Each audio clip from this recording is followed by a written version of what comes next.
What I was thinking is like, Yeah.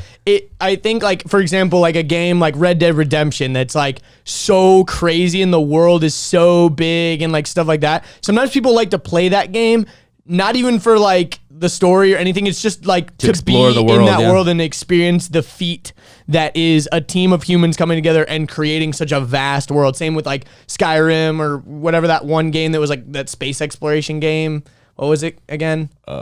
Destiny?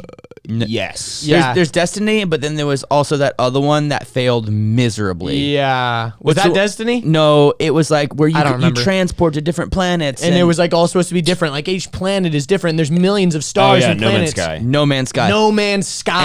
And it failed so Yes. bad. But another example is like Fallout or something like games that are like completely open world that are just like so vast and crazy that Yeah, because you- let's take like Grand Theft Auto for example. Totally. Like good example.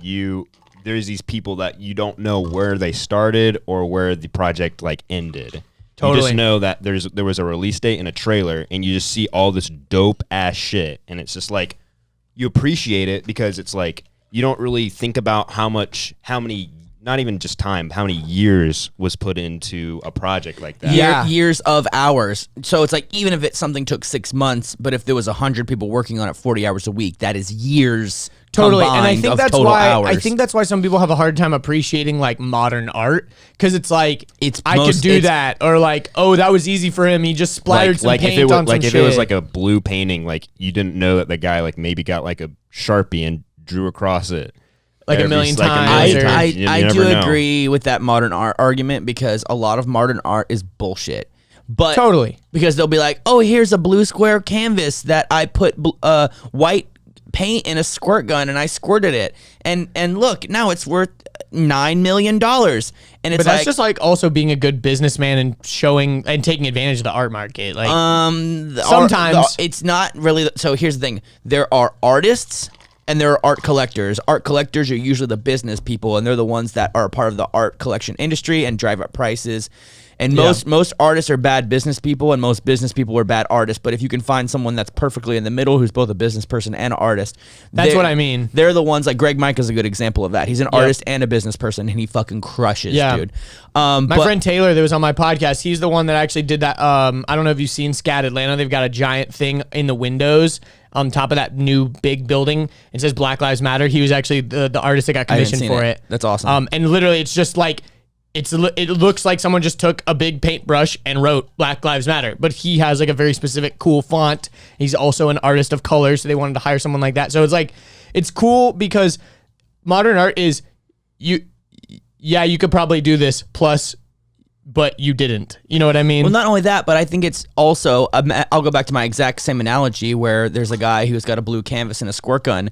Maybe over his lifetime, he's done 1,000 of those canvases. Totally. And he hand built each canvas, and he hand painted the blue and mixed the blue color to have a certain Totally. kind of hue, and developed his own proprietary squirt gun that sprays in a very specific way that can never be replicated.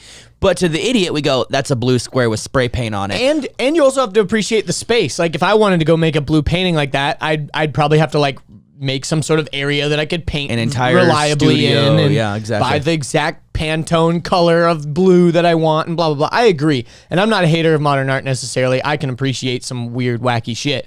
But I think like I'm more interested in seeing hours. inherently though, exactly. When like, I see hours, when I look at one thing and I go, that took 10,000 hours alone, and it's a fucking 10-inch by 10-inch square that's like done So with it's done detailed. with a ballpoint pen, and it's like the history of black culture all in a timeline, and you're like, what the fuck? Yeah, like for example, like the Duomo in Milan, like the cathedral in Milan, like literally took like I don't know exactly how long it took, but it took a lot of centuries, and the original designers were not alive when it's finished. That's how typically a lot of them are designed. Same with the one in Barcelona. Gaudi has been dead for a long time, and his cathedral working is on it. still being built. But the thing about it is, like, you look up and you see all these intricate carvings on the outside of the building.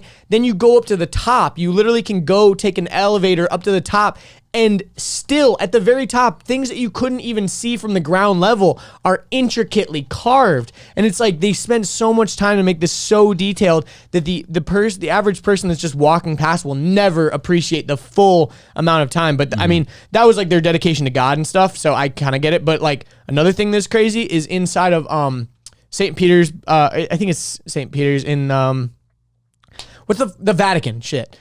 Inside of the Vatican Museum has so much art like that just took so much time. And I think the biggest one that made me appreciate it was the tapestries. They've got these tapestries that are literally like 13 feet by, 18 feet. And it took like hundreds of skilled artists. It's like the same by hand. size of thread that you would see on a shirt, but it's done by hand, right? And the craziest thing is it's like this intricate story, like a Bible story, and some of the thread is gold. So like certain parts of it is literally threaded in gold, and it's just like literally some of these pieces took years and years and years and multiple people and multiple skilled artisans to make this thing. And now it's sitting here and it's just crazy. It's insane. It's insane. And like, so you can value that. And then someone else like makes like a splatter painting and you're just like, fuck you. It's like selling for the same money. That's so stupid. It doesn't make any sense. Exactly. But I guess beauty's in the eye of the beholder, and supply and demand. Hope you enjoyed that clip. If you'd like to see the full episode, click right here. If you'd like to subscribe, click here. If you'd like more clips, we got 2 more right over here.